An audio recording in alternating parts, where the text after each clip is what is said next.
इस वीडियो में मैं आपके साथ शेयर करने वाली हूँ कि मैं अपना प्लास्टिक वेस्ट किस तरह से मैनेज करती हूँ। डिस्क्लेमर है, इस घर में सिर्फ मैं ज़ीरो वेस्ट लाइफस्टाइल फॉलो करती हूँ और कोई नहीं करता है। लेकिन अगर घर की मैनेजर जो कि हम हैं, वी आर द मैनेजर, अगर वो ज़ीरो वेस्ट लाइफस्टाइल फॉलो करने लगे तो कितना प्लास्टिक वेस्ट कम हो जाता है, कितना प्लास्टिक वेस्ट वो आप रीपर्पज़ कर पाते हैं। मैं इस वीडियो में वही चीज़ शेयर करने वाली हूँ। मैं जब सब्जी मंडी से सब्जी लेके आती हूँ तो इस तरह से दिखती है, लेकिन जब मेरे हस्बैंड सब्जी मंडी से सब्जी लेके आते हैं तो वो इतने सारे पन्नी लेके आते हैं। मैं उन पन्नियों को पहले तो एक दिन उनको सूखने देती हूँ, अगर उसमें थोड़ा बहुत मॉइस्चर है तो वो सूख जाए।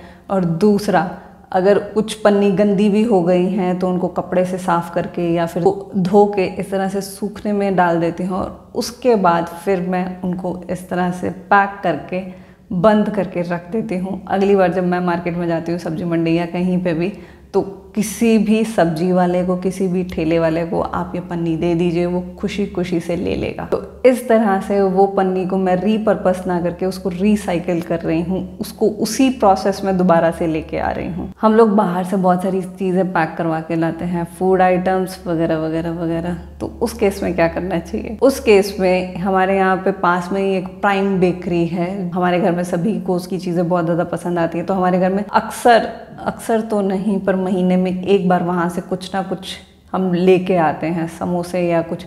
जब वो समोसे पैक करते हैं तो इस तरह की छोटी छोटी डब्बियों में वो चटनी और वो सब डाल के देते हैं। मैं इस चटनी को निकाल लेती हूँ, उसको वॉश करती हूँ और उसको इस तरह से रख लेती हूँ। जब वो बहुत सारी इकट्ठी हो जाती हैं और उसके बाद कभी जलेबी आई है या फिर कुछ और आया है, मैं उनके ये पॉलीथीन भी फेंकती नहीं हूँ, क्योंकि ये पॉलीथीन हमारे लिए वेस्ट है, पर उनके लिए ये एक पॉलीथीन कम से कम 2 रुपए से 5 रुपए कॉस्ट करता है। मैं पब्लिक फोरम पे इस तरह से कभी वीडियो शूट नहीं करना चाहती, क्योंकि मैं उस चीज़ को शो ऑफ नहीं करना चाहती। ये मेरा और आपका रिलेशन है। अगर आपको मुझ पर ट्रस्ट है तो ठीक है, अगर नहीं है तो मैं क्या कर सकती हूँ। तो उस चीज़ को मैंने शूट नहीं किया, लेकिन मैंने बाहर से ही वो फोटोग्राफिक ले ली थी। बहुत सारी ऐसी चीज़ें होती हैं जो कि इस तरह के कंटेनर्स में आती हैं, जैसे कि स्ट्रॉबेरीज हो गई या फिर आपकी चेरीज़ हो गई, और भी बहुत सारे ऐसे फ्रूट्स हैं जो इस तरह के कंटेनर्स में आते हैं। हर बार हम अपने बच्चे को ये कह के नहीं रोक सकते कि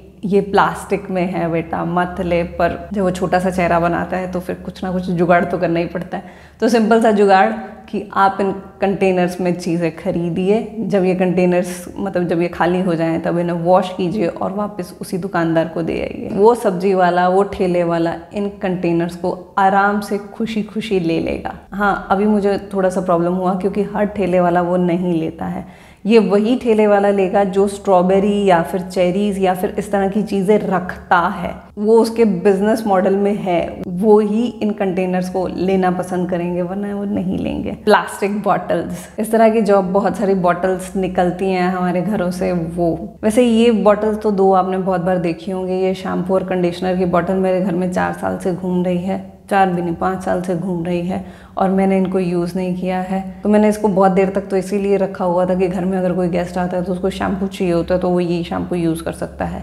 पर अब ये एक्सपायर हो चुका है, तो अब मुझे समझ में नहीं आ रहा है कि मैं इसके अंदर जो है उसका क्या करूँ। इस तरह की जो बॉटल्स हैं, ये अगर हम कबाड़ी वाले को दे देते हैं तो कबाड़ी वाला इसको आराम से ले लेता है। इतने एफर्ट डालने के बाद अब आप ये सोच रहे होंगे कि इसके घर में तो फिर प्लास्टिक निकलता ही नहीं होगा। नहीं, मेरे घर में प्लास्टिक वेस्ट निकलता है अभी भी, लेकिन जहाँ पे आप लोग हर रोज़ अपना डस्टबिन खाली करते हैं, मैं अपना डस्टबिन हर 10 दिन में या 15 दिन में एक बार मेरा डस्टबिन खाली होता है। इससे ज़्यादा कचरा हम लोग प्रोड्यूस नहीं करते हैं। अगर हम इस लेवल पे भी आ जाएं तब भी बहुत बड़ा बेनिफिट हो सकता है हमें, तब भी हम अपना पोल्यूशन बहुत सारा कम कर सकते हैं, तब भी हम अपने एनवायरनमेंट को बहुत ज़्यादा सपोर्ट कर सकते हैं। कुछ ना करने से कुछ करना तो बेहतर ही होता है। मैंने बहुत सारा ट्राई किया कि मुझे कोई ऐसी कंपनी मिल जाए जहाँ पे ये वेस्ट भी मैं अपना दे सकूँ, पर अभी तक मुझे नहीं मिला है। अगर आप किसी ऐसी कंपनी या ऑर्गेनाइजेशन को जानते हैं जो विद इन नोएडा काम करती हो, मैं इस चीज़ को कहीं पर कोरियर नहीं करना चाहती, क्योंकि कोरियर की भी इन्वायरमेंटल कॉस्ट है जो बहुत हैवी है। इसके ऊपर भी मैं कभी डिटेल में डिस्कशन करूँगी। मैं अपने कचरे को कुरियर नहीं करना चाहती। अगर वो विद इन नोएडा है, अगर वो अप्रोचेबल है, तो मैं डेफिनेटली उनसे कांटेक्ट करना चाहूँगी। और आप प्लीज़ अगर किसी ऐसे को जानते हैं, किसी ऑर्गेनाइजेशन को या किसी NGO को, तो प्लीज़ नीचे कमेंट में ज़रूर लिखेगा। मैं उसको कॉन्टैक्ट करके अपना ये कचरा देना चाहूँगी। धन्यवाद।